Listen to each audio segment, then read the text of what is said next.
I'm so pleased to be sitting here with Rodrigo Limo, who is a Brazilian negotiator, and I'm sure you have a lot to tell us, as well as the CEO of Agricone. So I'm wondering, if we can start, Rodrigo, by giving us an update of what happened in Cali at COP16. If we can go there first and then talk about what's happening here.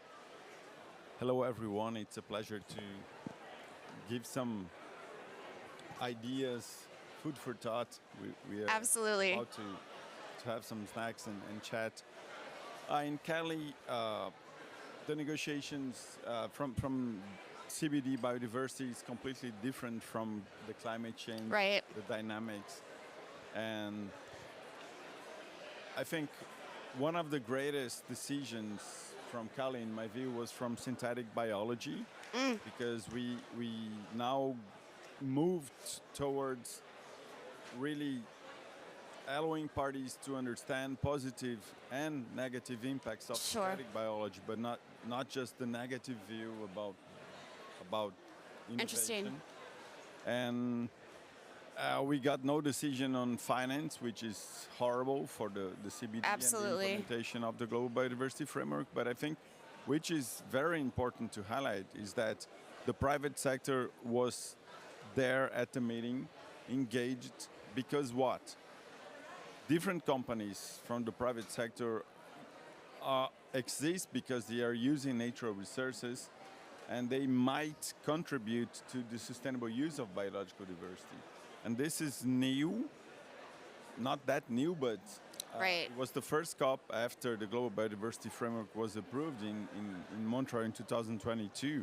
And companies are really, yes, I am connected to the use of natural resources and using biodiversity, and I need to contribute as well.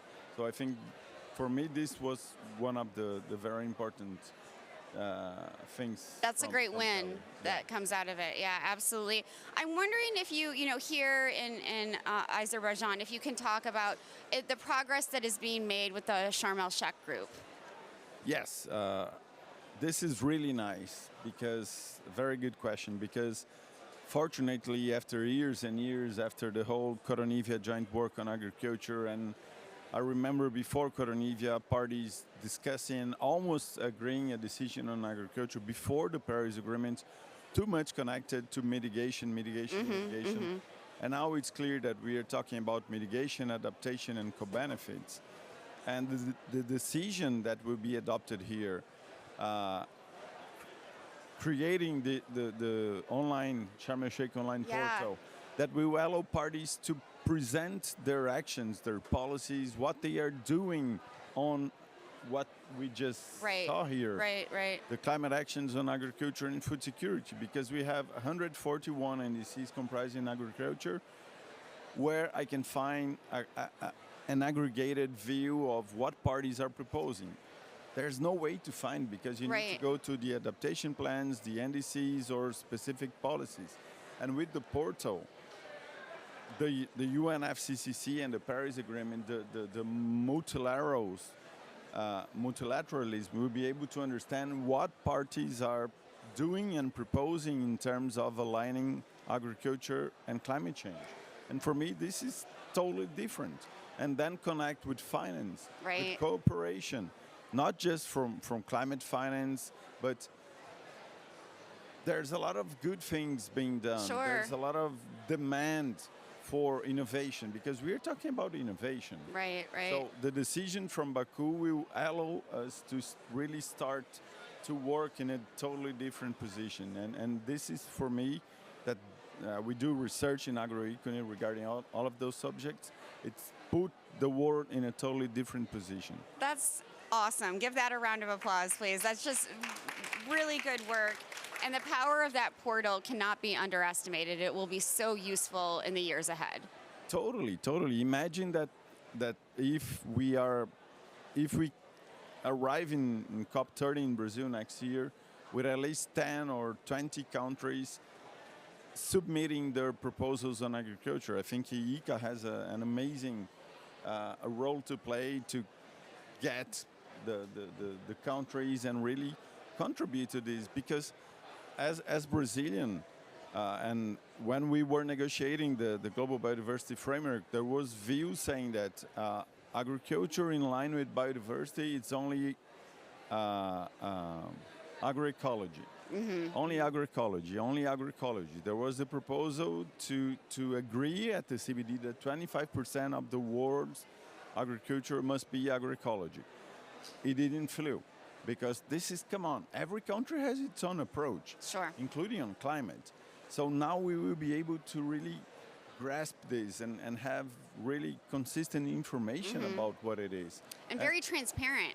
Yeah, and this is ultimately, if we think about the indices, when the decision that I think was Durban approved the invitation to parties to get back home, talk to the stakeholders, and build their proposals that we called the INDCs at the beginning, Right. intended NDCs, is that something from within the country to the now what is the Paris Agreement. Right, right. So each country, depending on their climate, their culture, their challenges in terms they face in terms of doing different agricultural systems, will need to improve based on what they want. Right. And with the Porto, and fortunately, hopefully, with more finance and cooperation narrowed through this, agricultural solutions will contribute even more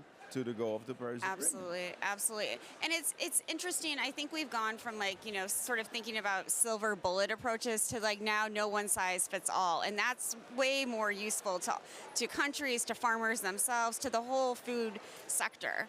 Yeah, if there's a silver bullet, it would be easy, right? Right, but right. there's not. Right. So when you go to Brazil and you see that there's 2.2 million ranchers that has from 1 to 200 hectares. This is a very small farm in Brazil, considering the native vegetation Right, conservation right. requirements. 2.2 million. And those guys, if they don't improve in terms of productivity, in terms of recovering degraded pasture, as Sylvia was mentioning, they will continue rely and subsist from their activity. This is sustainable development? Come on, this Right. is not. Right. So each country and each system, the different systems has their own challenges. And all of them relies on innovation, different types of innovation, because otherwise, can you hear me? Yeah, because otherwise they will continue to produce and so on, and we need to consider that technology and innovation are the key to mitigate and to adapt, because adaptation it's the baseline for the different countries and systems, because otherwise it will lose the production, we will lose money, we'll Right. stop producing and so on. How do we connect finance to that kind of, transparency, innovation, all of the things that are needed to move forward? Transparency, it's critical, because without transparency, but without finance, there's no ability of parties to do their inventories and to do their biennial reports. Just to touch upon one thing when it comes to transparency, improving the balances, the use of GTP versus GWP and so on. This is one thing that needs finance. Then we need finance for countries to adopt its policies, to improve the adoption of the policies. In Brazil, we have the ABC Plus plan, governed by the Minister of Agriculture, as I think, I don't remember, Sylvia mentioned as well. And now the states are approving their states low carbon agricultural plans and so on. So they need finance as well. They need people working and managing the systems. And then Embrapa with the GAG's Sure. emissions balance. And then producers being able to improve, adopt technology, the restoration of degraded pastures, for example. We are working with the Minister of Agriculture and Embrapa towards putting this program to work, and there's money being captured by the government from different countries, Right. from different institutions. Why? Because there's a possibility to capture carbon, to produce food, and we need to get SDG 13 together with SDG 2, SDG 1, SDG 7, that is energy, Right, and right. so on, because otherwise we will be running around SDG 13, and that's the main goal. Yeah, that's a goal, but we need to combine SDGs. Yeah. Otherwise, we will not be building sustainable development. Right, and we want folks to thrive, not just survive. We want thriving Totally. cultures Totally. that are, sustaining themselves and really able to nourish themselves and the planet.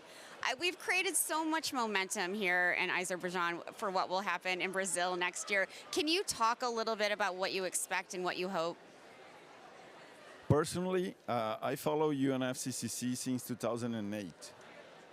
And that's why I am so happy to get the decision of agriculture here in Baku, because, come on, there's no silver bullet. Right. If everyone agreed that there's no one single recipe to be followed and so on, and I think everyone's agreed.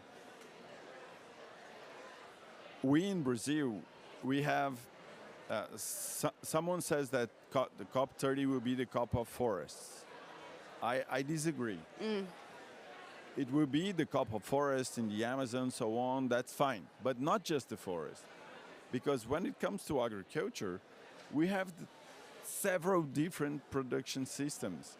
From the most technological 4.0 producers, big producer, from the tiny producer that is thriving and not just subsisting. Right, right. We have challenges from those that are subsisting and wants to improve and get technology, get credit, get new machinery, sometimes not a outstanding new technology, sometimes very basic Right, things. right.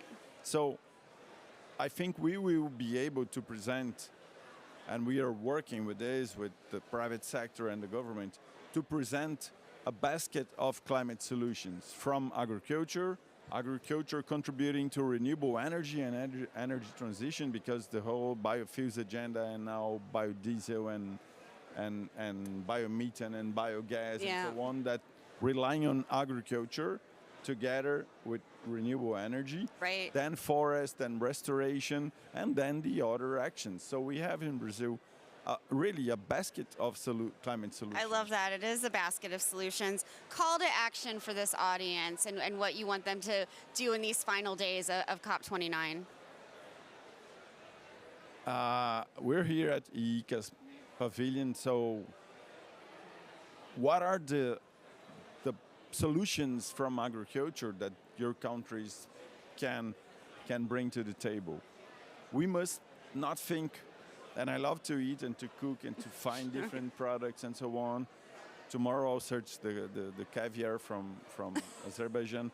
But come on, we don't need to it's not fair to define that stop eating meat is the way forward because we will solve the problem. We won't solve the problem. We need to educate people. We need to make people thrive and not live that business as usual because it is like this. It is not. There's innovation.